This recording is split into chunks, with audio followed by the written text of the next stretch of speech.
George Southern Missouri. Well, could be. Left Detroit, so it's got to be. It's got to be. They were from Detroit. Could be, yep. I know I've seen it, personally.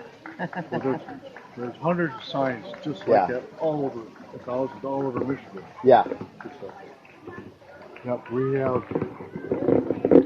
I lived in Jackson, I can't remember the name of the streets. Uh-huh. I did traffic the corner of Wisner and Ganson Street. Yeah. Used to be Kelsey Hayes. Right. That all that land right there in the Civil War was the Civil War. I want to call it was a hospital because some of the guys that died there ended up over here in the cemetery right over here. Which if you go into Sons of Union Veterans up here, if you haven't been in there, there's a whole display of pictures there. We found them, or somebody told us about them. You know, we had to redo all the grave sites and everything. Right. All the pictures are in that. Right on the second tent up here on this side. But right there, somewhere in that neighborhood, there's a sign just like that. It explains all the grounds that were right there. That was there on the grounds. Okay. There was soldiers going and coming started from there, and also had a hospital there. Right. I got to keep up with my life. Okay. But check out Sons of Union Veterans, second tent up there. Okay. Explains that area that I'm talking about and the cemetery up there. Oh, everybody's packing up.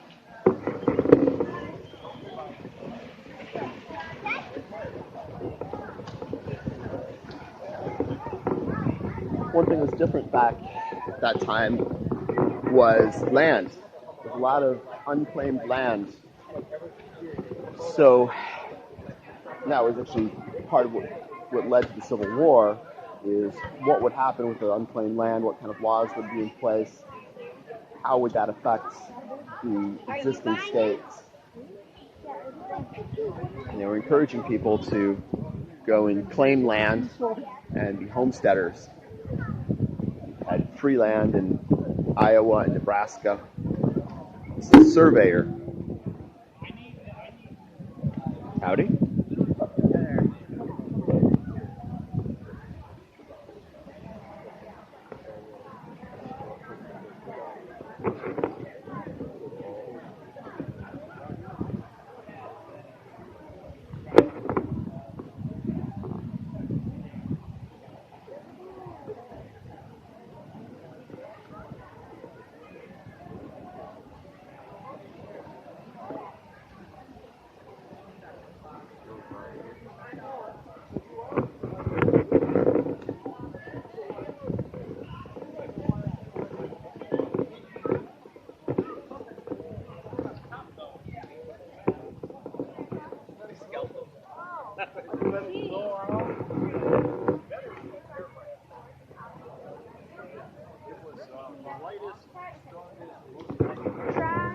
Mitchell, come here. Not done. Where's the sorry pant? We don't know. Yes, it is rifle. Matthew, come on. Oh, okay. The Confederacies didn't have the foundries to make these. Right. So if they could capture them, they would immediately get rid of whatever else they were using. Because this had much better range than the guns they were using. Oh, I would imagine. Yeah. They captured quite a few of them, did they?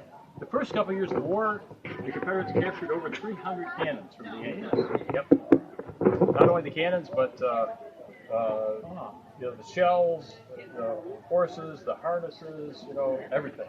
They give them some kind of an advantage, didn't they? Yes, yes. So this is one of those that they did capture. Amazing. Huh. So, and that's the uniform. Confederate officer that was with this gun. He was wounded in Spotsylvania, so it's really, really rare to be able to put these two things back together after 150 years. That's him right there. That's him. That's Philip Preston Johnston. He was wounded twice during the war, but he survived. Went out to become a very prominent attorney in Lexington, Kentucky. Oh. And he was very instrumental in thoroughbred horse racing. That was just getting its start, and he was the president for a few years of the Thoroughbred Horse Race Association. So Yeah, I've been to Lexington. yeah, yeah, he had a nice horse farm, 4 or 5 miles outside of town, Oh, yeah. and did very well. Did very good. Yeah, my great grandfather was in the late artillery out of Jackson. Really? Yeah, he's buried in Marietta, Georgia. Do you know which battery he was with? I have to study that a little more. But Sloat, Benjamin Sloat. The Canon fired. Okay. That's on records in the state. He died of disease. A lot of them did. Would you like to explain it? Oh, surely. Right in towards the end of the war. Now, If I may. this camera here is filming in 360, so He went in late. it's like a person. So Okay. you can't see right down. You have to hold it up to show it to it. Okay. I have a flag, a Michigan artillery flag. This is a Hotchkiss shell that was fired from a 3-inch ordnance rifle, as the Custer Canon is. And if you cut apart the shell, I'll talk about that later, this is what the interior looks like. This is the commonly loaded shell with grape shot. Here's where the powder main storage. And this is a bottom that, when fired, pushed up, expanded this leather collar called a sabot, and that took the rifling and would put spin onto the cannon shell. And further, if you were, depending on what your objective was, if you wanted to explode this shell in the air above a line of infantry, you would put a paper-timed fuse. It would be 2, 4, 5, 8 seconds, whatever, and placed it in there. And as the shell is fired, the fire of the cannon ran across this groove, lit the paper and black powder constructed to be a certain number of seconds, so as determined it would explode above a line of infantry, for example, or such like that. So this was the most prevalent cannon, the 3-inch ordnance, and its fired shell, the Hotchkiss, almost 10 pounds in weight. What's your name? This is a different kind of cannon, an older one. It's called a smooth bore, because it didn't have rifling and thus not accurate. Curtis? By the way, the Hotchkiss shell was accurate to 1 mile and effective to 2 miles. Area code Wow, with a little extra charge, you can go 2.5 miles. 989. This is from a Confederate smoothbore cannon. It's a smaller caliber, but same effective 3-inch, but filled with grape shot. It had a timed fuse already built in it. You would punch one of 6-second settings, as likewise the cannon fired. This automatically would start burning the length that you wished exploded. But this one, because it was like a baseball, could be affected by wobble, wind, certainly more so than the relatively accurate Hotchkiss rifle shell. Amazing. It's actually quite amazing how advanced that this is. The engineering and the technology was certainly deadly, but yeah, thinking in advance. Look at how You've got a lot of moving parts. They milled that so well to slide when it was fired, expand the lead sabot.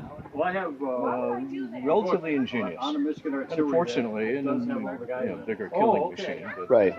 But more so than just how smart it was. Find out for you. In order to do that, you needed a significant amount of other infrastructure in place. You needed to be able to melt all that stuff. You need a mill. you needed the industry. You needed a lot of industry Sure, yeah.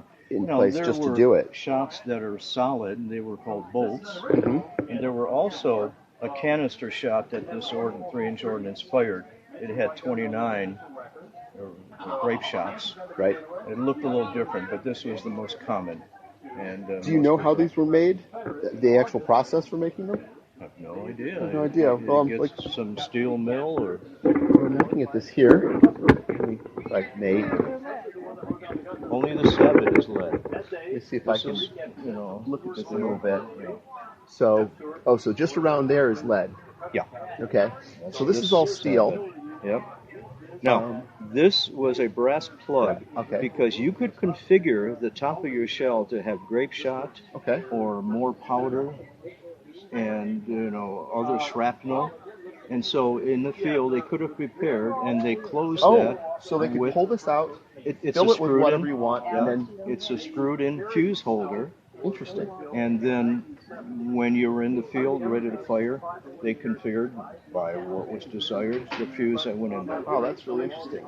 So, just judging from the texture of some of these, I'm guessing these were cast. Yeah, and this primarily is the powder that was not really cleaned well, or in cleaning became solid. But I would imagine they didn't care if it was a smooth interior. That milling wasn't necessary. And then these were found, so some of this pitting is just from over time. Yeah, this was fired and in the ground, and thus pitting. It was deactivated. You can see a hole was drilled right through there, and the powder chamber was emptied. But yeah, just the sliding base to expand the sabot. Yeah. Ingenious. Yeah, this absolutely was milled here and there and around there. So this was done on a lathe. This was done in a mill. And the tolerance, look at how it had to slide and couldn't flop around too much. Right. And you can see you get a little, these little sections right there. Collars, sure. Those collars are pretty, well, you'd have to do that on a, probably on a lathe again. Yeah. So you're doing it on an inside. Yeah. And that literally pushed not just forward, out, and forward the sabot that then took the rifling. Right.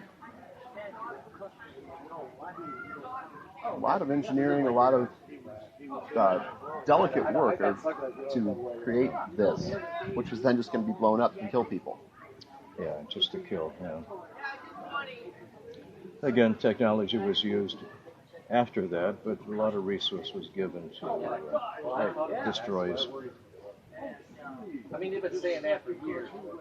So the 3-inch was the most favored cannon in the Civil War because of its rifling, because it was a not cast iron, but it was a not this what you're talking about? It's not a cast iron; it's a wrought iron. Okay, that escaped me. The cast iron, like the parrot, that had to have a collar in the back, that thick area, did explode. Right. And when they took the wrought iron, and you know how it was solid tubes that were tight, bundled together, and then superheated and then pounded, and so the lack of spaces, bubbles that then cause weaknesses. Of the 950 of the 3-inch ordnance made, there's a record of like one failing. Yeah, that's right. Well, that's a significant improvement there. Yeah, it was certainly favored by both North and South. Right. As this one was captured, or made in 1862 at Phoenixville Iron Works in Pennsylvania, if you know the story. Okay. In 1862, and I do not know the story. Well, and on its way to 2nd Manassas, it was on a train with the other 5 cannon of a battery. There are 6 in the Union battery, and the horses and caissons and limbers and ammunition. Jeb Stuart captured the train and the ordnance, and then was used by the Confederates with Pelham and Shoes battery. And the uniform is Captain Philip Johnston's, first lieutenant, used in the terrible battles, Gettysburg among them. And then in 1864, in Tom's Brook, Virginia, in the Shenandoah Valley, it was recaptured by General George Custer. Oh, okay. And George Custer, being George Custer, put a sign and a tag on this cannon saying, "Number 194 captured by General George Custer." And so it became part of the history of the military and the official history. And luckily so, because all this history would have been lost but for 10 years of almost by chance reading and knowing friends and acquiring it. Yeah, Mr. Cleveland, we're on a official something. The Michigan Cavalry Brigade were here mounted. Oh, no. I got photographs next to the tent. A couple of them were over here. 10 of them were over here. Other horses. It was great. It was absolutely. I'll show you the pictures later. Thanks. You were probably all part of it. So as he's mentioning, this is a rifle barrel here. Yes. Yeah, so this was And a it's wrought iron. state-of-the-art Canon wrought iron rifle, still a muzzle loader. Okay. But this was a great leap forward in technology because up to this time, most of the guns were cast iron or cast bronze, and way too often they wanted to explode on the guys working them. Right. So there were 950 of these made. Only one ever had a very slight problem. It was the most accurate, the strongest, the lightest, so it was easier on the horses. The Confederacy couldn't produce these. They didn't have the foundries to do it. Right. So if they could capture these, they got rid of whatever else they were using because this was the gun to have in the Civil War. So I noticed that it's got sights, just like a modern rifle or pistol. Yep. So on the back, it's a brass. It's called a pendulum Hawes sight. Okay. You could go for distance by putting that up and down. So the head gunner would be back here. And if you were parked on a hill, it would right itself. Oh. So that's kind of nice. So the head gunner would be here sighting it. He would be doing the elevation here. And there'd be a guy behind him on the trail spike. Adjusting the left and right. Yeah, so if the gunner had to go more right or left, he'd just go like this, and the guy behind him would move it.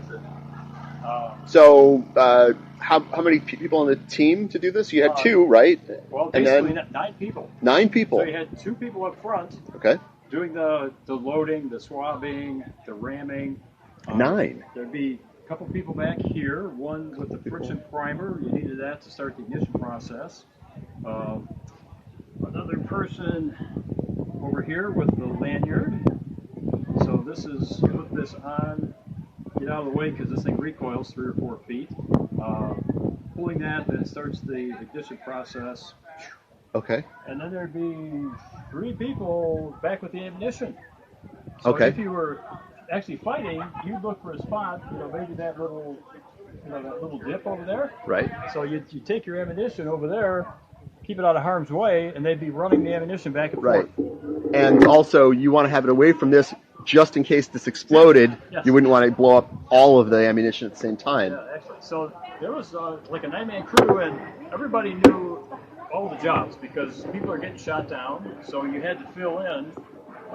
There's instances where it got down to 1 guy, and he's running around, doing everything. But just going slow. Yeah. So a good crew could fire this about 2 times a minute, safely. Okay. Because every time you fired it, before you could reload it, you had to make sure there's no burning embers down here. Mm-hmm. So that's why we had the water bucket, sponge it out. Oh. And the person that handled this also had a leather, what's called a thumb stall.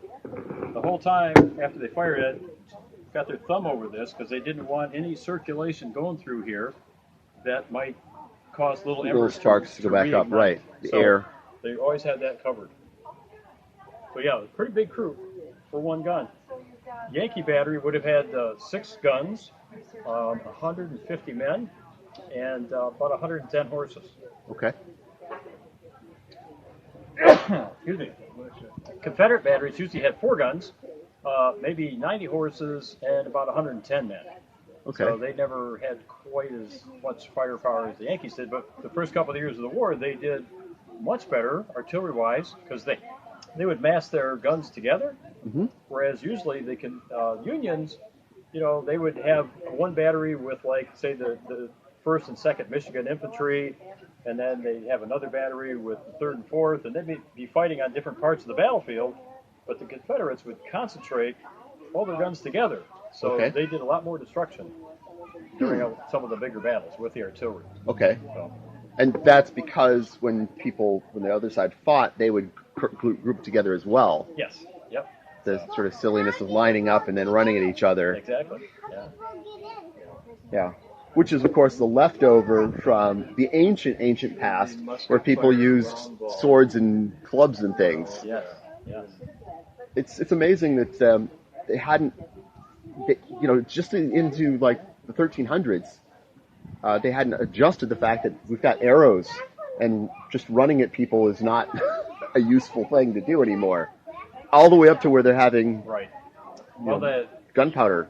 even not only the cannons, but the rifles had progressed so much with rifling the smoothbores, before you're lucky to hit somebody at 100 feet. Right. But now with rifled weapons, you're hitting people, accurately at 200 yards. So using the old tactics of lining up and banging away each other didn't work out too well. Right. So yeah, so this is one of the most historic light artillery weapons of the Civil War. Huh. The specific one. Interesting. Thanks for sharing with it. Yeah. Thank you.